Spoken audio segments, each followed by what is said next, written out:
நமஸ்காரம். நான் இன்றைக்கி நார்த்தங்காய் வச்சு திடீர் ஊறுகாய் ஒன்று பண்ண போகிறேன். அதை அப்போவே போட்டு அப்போவே சாப்பிடலாம். இதுக்கு என்னென்ன சாமான் வேணுங்கிறத காமிக்கிறேன், வாங்க பார்க்கலாம். நார்த்தங்காய் ஊறுகாய்க்கு குக்கரில் பண்ண போகிறோம். நார்த்தங்காய் ஊறுகாய்க்கு நார்த்தங்காயும் 4 பச்சை மிளகாயும் கட் பண்ணி வச்சுட்டுருக்கேன். அதுக்கு மஞ்சப்பொடி, கல்லுப்பு, மிளகாப்பொடி, கடுகு, பெருங்காயம், வெந்தயம், நல்லெண்ணெய் வச்சுருக்கேன். குக்கர் வச்சு ஒரே ஒரு ஸ்பூன் எண்ணெய் விட்டுருக்கேன். ஏன்னா அந்த பழம்லாம் அதில் ஒட்டிக்காமல் இருக்கிறதுக்கு. இந்த பழம் கட் பண்ணி வச்சுருக்கிறதும் பச்சை மிளகாயும் வெளியே போட்டுறேன்.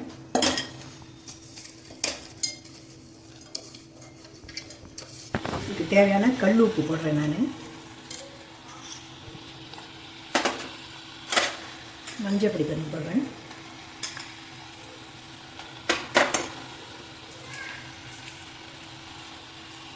வெங்காயப்பொடி போடுறேன். எல்லாத்தையும் நல்லா கிளறிட்டு உப்பு போட்டு எல்லாம் போட்டு இதில் வச்சுருக்கேன். மஞ்சப்பொடி எல்லாம் சொட்டு ஜலம் விட்டுக்கலாம். கொஞ்சம் ஒரு 2 ஸ்பூன் ஜலம். அந்த குக்கரில் வேக வைக்கிறதுனால அடிப்பிடிச்சுன்றோங்கிறதுனால எல்லாத்தையும் சேர்த்து குக்கரில் நல்லா 2 விசில் விட்டுன்றலாம். குக்கரை மூடி குக்கரில் வேக வச்சது இந்த மாதிரி இருக்கும். இந்த மாதிரி வேக வச்சு வச்சுருக்கேன். பாணியில் எண்ணெய் ஊற்றி வச்சுருக்கேன். நல்லெண்ணெய். எண்ணெய் காஞ்சிருக்கு. இப்போ கடுகு போடுறேன். கடுகு வெடிக்கட்டும். கடுகு வச்சுட்டு வெங்காயம் போடுறேன்.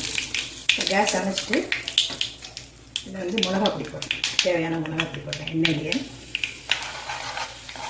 கரையிட்டது.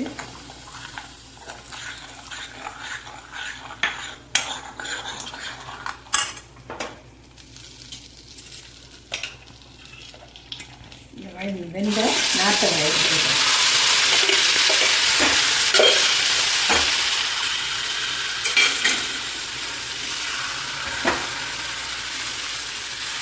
சேர கலந்து விட்டு இந்த குட்டி ஸ்பூனில் ஒரு ஸ்பூன் வெந்தய பொடி போட்டு கலந்துக்கலாம்.